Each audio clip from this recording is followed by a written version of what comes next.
د دې پروګرام څخه مو هدف دا دی چې تر څو خلک او ځوانان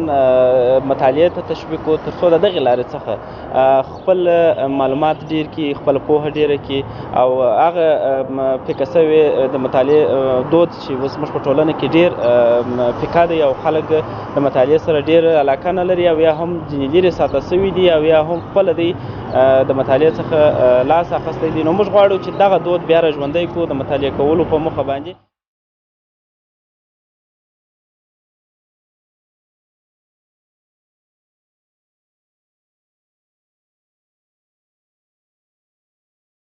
د دې وروسته پلان لرو چې په ولسوالۍ کې د کتاب د ترویجولو په موخه د مطالعې د رواجولو په موخه